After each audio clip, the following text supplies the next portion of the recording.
This video is going to look at the Living Building Challenge. It originated from the Cascadia chapter of the U.S. Green Building Council up in the Pacific Northwest section of the United States. And in my earlier lectures, I talked about impact and how small groups of people can have major impact on how we move forward on this planet. And certainly, the Living Building Challenge and the Institute for Living Futures is really one of the examples of how that could actually happen. And really, the Living Building Challenge was designed to go beyond LEED or beyond green, which is pretty exciting for me. And so the Living Building Challenge is a third-party certification, meaning there are people that are going to check you out to make sure that you've actually achieved what you said you were going to achieve. And you can work at multiple scales, which is pretty exciting. And originally, it was designed as a single-level certification, meaning you either got it or you didn't get it. Now we have what's called a pedal system where we can get partial credit for projects that we submit. But the other thing that makes Living Building Challenge so attractive, beyond the fact that it's a regenerative system, is that it's based on absolute metrics. So for example, you have to generate 105% of the power that your building uses on site. That's right, I said that.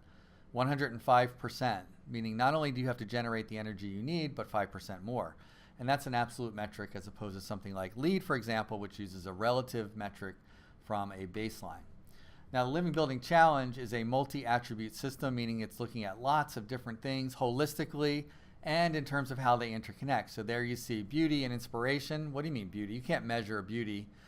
Living Building tells a story. So already we're starting to find examples of how the rating system world has evolved to take subjective and objective information into its systems. Materials, the red list, site, energy, water, and indoor quality. And we'll go into these in some detail as we move through the video. Now, most important for me, of course, is where is the Living Building Challenge at in terms of what it's trying to generate for our future? And one of the things that I think is really interesting is that we think about a code compliant building here. Nobody puts out a press release for a code building, right? We don't put out a release saying, we just built a code building. A green building for LEED, a high performance building for LEED, yeah, we would do a press release, and these are really important advancements in the building community. However, we would like to see us down into this zone, moving up into the regenerative, the idea that a building, a landscape, an interior, a community could actually not only restore the natural world, but actually regenerate it. It's pretty powerful. Now, I talked about integral theory and integral sustainable design earlier in the introduction to this, and here you see the different imperatives that the Living Building Challenge uses and how they fit into each category or perspective or lens. And you'll see, for example, that net zero energy and net zero water are here in the maximize performance quadrant where they belong, and certainly we want to maximize performance. We also want to think, however, about how the building and landscape integrate into its natural surroundings and what kind of other systems can be integrated into this project. And then, of course, the ethical and human dimension, the culture. How does it reinforce or build a sustainable culture?